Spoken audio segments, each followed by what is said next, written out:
avec Brisé comme mes joies, et de l'accueillir, Dominique Hardy.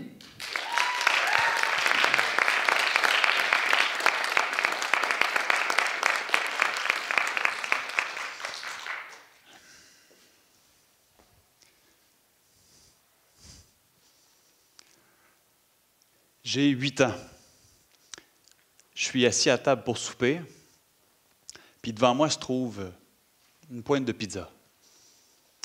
Sur cette pointe de pizza-là, il y a comme quelque chose d'inhabituel. Il y a comme des grosses boulettes de viande. Je regarde ça avec mes yeux de petit garçon, puis je me dis, OK, pourquoi pas? Je commence à manger. Puis plus ça va, plus je me rends compte que ces boulettes-là ne sont pas très bonnes, mais ne sont pas très cuites non plus. Mais il n'y a pas que ça non plus, vous en douterez bien. Il y a comme, juste à ma gauche ici, une pression que je sens. Une pression qui provient du regard de mon beau-père Gaston, qui m'a à l'œil et qui n'aime pas vraiment ce qu'il voit. Puis là, au même moment, je prends une de ces boulettes-là et je la dépose dans mon assiette. Puis lui, à ce moment-là, il sac sa main sur la table. Il se lève, sa chaise revole, il se met à crier, à me menacer, à m'insulter. Demandez-moi pas ce qu'il dit. J'ai tellement peur que tout ce que je vois, c'est une bouche remuée. Il n'y a plus de son. Et j'ai tellement peur qu'habituellement, dans ces cas-là, je fige sur place. Mais là, je me faufile et je descends jusqu'au sous-sol pour aller me réfugier au beau milieu de mes jouets, en petit bonhomme comme ça. J'ai les yeux fermés. J'ai le cœur qui bat. Et là, j'entends le tonnerre qui gronde. C'est lui qui descend en bas. Et je l'entends dire, c'est une vraie soue à cochon ici, je vais faire le ménage. Et il se met à kicker dans mes jouets et à les lancer sur les murs. Ça explose dans tous les coins. Je garde les yeux fermés. Et tranquillement, les bruits et les cris s'estompent. J'entends des bruits de pas dans les marches, une porte claquer et des pneus de voiture crier. Le cœur qui relâche un peu. Puis j'entends d'autres bruits de pas et une voix me dire « Merci Dominique, j'espère que tu es fier de toi. Tu me l'as crinqué pour le week-end. Toi, tu t'en vas chez ton père, tu as le beau jeu. Merci. » C'était la voix de ma mère. Et elle remonte en haut. Et je reste là, au milieu du champ de bataille. J'ai pas mangé de coups. J'ai les yeux ouverts, mais je n'ai pas la force de me lever. Je me sens un peu comme mes jouets, par terre et brisés. C'était pas vraiment la voix de ma mère, en fait. Parce que c'est la voix de la peur qui a parlé. Ce que j'ignorais à cette époque-là, c'est qu'elle aussi, elle vivait les mêmes choses que moi. Elle était surtout aveuglée, puis surpassée par les événements. Je t'aime, maman. Je t'aime beaucoup. Environ 2 semaines plus tard, je suis à côté sur mon vélo. C'est l'été, il fait beau, et je parle de tout et de rien avec ma meilleure amie, France. Et tout à coup, je l'interromps pour lui demander « France, as-tu l'heure? » Puis là, elle me dit « Oui, il est 6h10, pourquoi? » Le monde venait de s'effondrer pour moi. J'avais promis que je serais là à 6h tapante pour garder ma petite sœur pendant qu'eux partaient souper au restaurant. Alors, je me revire d'abord, je laisse même pas le temps à France de finir sa phrase, et je pédale sur mon vélo. Et je prie. Je prie le bon Dieu qu'il n'ait pas vu l'heure, que ça n'ait pas été si grave, peut-être. Et c'est quand j'ai tourné le coin de la rue que j'ai compris que le bon Dieu était occupé ailleurs, parce qu'il y avait tout sauf le bon Dieu qui se trouvait au loin. C'était lui, Gaston, avec les 2 mains sur les hanches comme ça, sur le terrain, à me demander en criant « T'étais où? » Alors le cœur qui débat, plus vite que jamais, je pédale. Et aussitôt que le pneu de mon vélo arrive sur la zone du terrain, ben, il s'élance avec son fameux pied sur ma roue de bicyclette et je plante par-dessus mon vélo. Et comme je me relève, ben, il m'en balance un autre, cette fois-ci en plein dans le derrière. Et je plante en pleine face. Et je me relève de peine et de misère en m'agrippant après mon vélo et il m'en balance un autre, et puis un autre, et puis un autre, et puis un autre, en me poursuivant jusqu'au cabanon comme une bête sauvage. Alors, le temps, c'était vraiment important pour lui. Même quand il n'y avait pas d'heure. Des fois, une fois sur 3, sur 4, il décidait comme ça de venir me chercher à l'improviste à l'école. Puis, dont une fois où j'étais resté une vingtaine de minutes pour parler avec la professeure. Puis quand je suis sorti, il n'y avait plus d'autobus, évidemment. Je m'étais dit que je marcherais. Il n'y avait pratiquement plus personne, sauf lui, qui se tenait à côté de sa voiture avec sa fameuse question « T'étais où? » Et le cœur qui recommence à me débattre. Je cours jusqu'à la voiture et aussitôt que je rentre, il fait crier ses pneus de voiture, il démarre puis il me fait très bien savoir qu'il a laissé ma petite sœur dormir à la maison puis il a pris l'initiative de venir me chercher et que s'il arrivait quoi que ce soit, ça allait être de ma faute, avec son doigt comme ça. Le bon Dieu n'était pas occupé cette fois-là, il m'a écouté. Il n'est rien arrivé. Il était partout. Peu importe la discipline sportive, parascolaire à laquelle je m'inscrivais, allant du baseball jusqu'au scout, il était là. Il s'improvisait coach, suppléant, remplaçant. Avec son regard arrivait sur moi, avec la pression sur mes épaules. Une fois, je suis revenu de l'école, j'avais des feuilles dans les mains, il me demandait « Qu'est-ce que tu tiens là, Dominique? » Et quand je lui ai montré, son regard s'est illuminé. Il m'a dit « Hey, c'est un rôle pour ta pièce de théâtre fin de 4e année. Je suis fier de toi, mon gars, viens ici. » Il m'a pris dans ses bras. Il m'appelait son gars. Moi, je ne le voyais pas vraiment comme mon père. Vous pouvez vous imaginer. Et il m'a dit « Tu sais quoi, je vais te la faire apprendre, ta pièce, moi. » Lui, sa façon de faire apprendre les choses, c'était dans les cris, dans les pleurs et dans la douleur. On s'entend que pour le commun des mortels, ce n'est pas l'idéal. Vous pouvez imaginer pour un enfant de 10 ans. Et au bout d'un certain temps, il m'a dit « Oublie ça, tu n'en sauras jamais ta pièce. Tu es un bon à rien, il n'y a rien qui rentre là-dedans. Tu vas aller voir ta prof, puis tu vas lui dire que tu ne peux pas le faire. » Alors le lendemain, je suis allé voir ma professeure avec le profil bas et ma feuille gondolée de larmes. Puis là, il me dit Ah, tu ne peux pas nous faire ça, Dominique, tu nous mets dans la merde. Est-ce que tu te rends compte? Il va falloir qu'on te remplace, qu'on trouve quelqu'un d'autre, quelqu'un de fiable. Mais vous inquiétez pas, j'ai quand même participé à la pièce. Peut-être pas dans le rôle escompté. En fait, mon personnage mourait après les 10 premières secondes. Je m'empoisonnais et je tombais tête contre sol. Et je ne sais pas si c'est parce que c'est moi qui n'ai pas eu le cue ou parce que j'ai oublié de me lever, mais je suis resté mort du début à la toute fin, pas de la scène, de la pièce.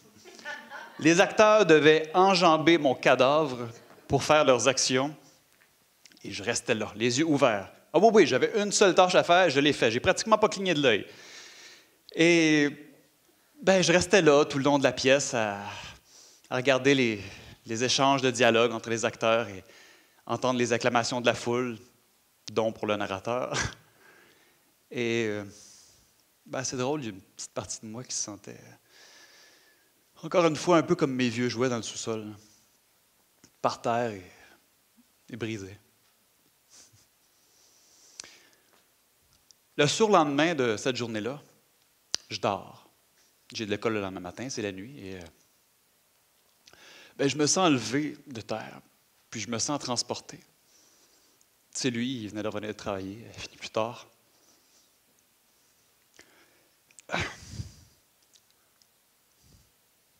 Puis, il me garoche dans les marches d'escalier. Puis je reviens à moi tranquillement, puis il me prend par les cheveux, puis il m'écrase le visage dans un râteau qui était à côté en bas des marches. Il me râpe la face là-dedans. J'avais raclé les feuilles dans la journée, puis apparemment, je m'étais appuyé sur le râteau. J'avais craché les fourches. Alors il me dit, tu veux briser les choses des autres? Mais c'est moi qui va te briser. Au fil des années, J'ai contacté la DPJ. Ils m'ont dit qu'ils étaient désolés. Ils m'ont dit que sans marque apparente, sans preuve formelle, ils ne pouvaient rien faire. On m'a envoyé voir un pédopsychiatre qui m'a prescrit du Ritalin. Et au final, la police, eux aussi étaient désolés. Ouais. Ça, je m'en souviens comme c'était hier. J'ai 16 ans. Je suis dans le sous-sol, je joue au Nintendo. Puis tout à coup, j'entends un beding badang avec un cri. C'est la voix de ma mère. Là, je dépose la manette, puis je me dis, là, t'es rendu un petit homme, là. Tu vas monter en haut, puis tu vas aller affronter le monstre. J'ai les poings serrés, j'ai les mains moites, j'ai le cœur qui débat. Je monte les marches, une à une. Puis comme j'arrive en haut, mais la scène, elle ne peut pas être plus claire. Il y a Gaston qui tient ma mère comme ça, par le collet, avec le poing comme ça. Et, pardon. Et il y a ma petite sœur Claudia qui est juste là à regarder la scène sans trop comprendre ce qui se passe. Et sans penser, par instinct, je fonce et je le pousse de mes mains. Puis il a revolé dans le mur. Puis lui, son premier réflexe, ça a été de se revirer vers moi et de m'en balancer un en pleine gueule. Je me souviens du flash que ça a fait, je me souviens de ma tête qui a heurté le sol, je me souviens de mes lunettes qui ont rebondi par terre, et de ma mère qui a dit « T'es un fou, on va appeler la police ». Et lui qui me regarde moi, droit dans les yeux, puis qui me dit « Je m'excuse Dominique, c'est pas toi que je visais ». Et ensuite, il regarde ma mère et il dit « Au lieu de parler, agis ». Il claque la porte, il fait crier ses pneus de voiture et il part. On a agi, oui. On a appelé la police. Ils nous ont dit deux choses. Chose l'une, on peut aller l'arrêter, mais on ne pourra pas le garder. Et deuxièmement, on ne pourra pas le surveiller non plus. Donc, s'il décidait de revenir pour vous faire du trouble, on ne pourrait rien faire. Désirez-vous toujours garder la plainte? Non. On a enlevé la plainte. La peur encore parlé ce soir-là. Il y avait peut-être encore eu le dernier mot. J'avais peut-être pas eu le rôle du super-héros comme dans les films, mais je m'en foutais. Je m'en foutais parce que ce soir-là, ça a été son dernier claquement de porte. Ça a été son dernier criage de pneus et par-dessus tout, son dernier coup. Parce qu'il était parti de nos vies après ça. Ce soir-là, il a commis l'irréparable. Fait que je me suis dit, je vais déployer mes ailes, ça y est, puis je m'envole. Je vais vivre ma vie d'adolescent, sans pression, sans poids pour me retenir. Ça semblait un beau scénario comme ça, mais ce n'est pas tout à fait ce qui est arrivé. En fait, tout ce qu'il me disait, tout ce qu'il me faisait, j'ai commencé à me l'infliger à moi-même. Verbalement, j'étais jamais assez bon, jamais assez beau, puis par-dessus tout, jamais assez intelligent.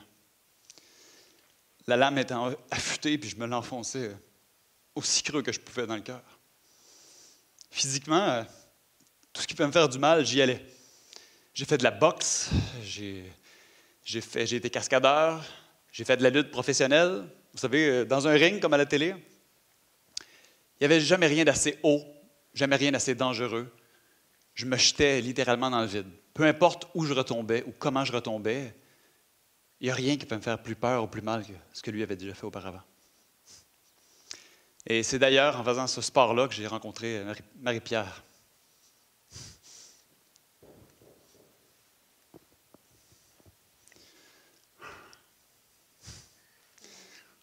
Une douce petite voix d'ange qui est venue me parler. Après une performance que je venais de faire. Puis elle ne pouvait pas en revenir de ce qu'elle venait de voir, mais c'est surtout moi, en fait, qui ne pouvais pas en revenir qu'une fille puisse s'intéresser. Pardon. Qu'une fille puisse s'intéresser à moi.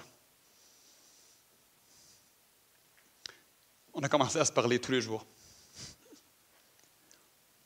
matin, midi, soir. Je ne peux pas savoir ce que ça l'a éveillé en moi.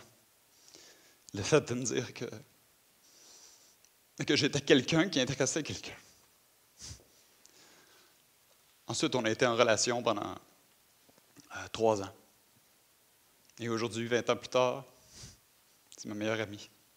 On se parle encore tous les jours. Merci Marie-Pierre, je t'aime.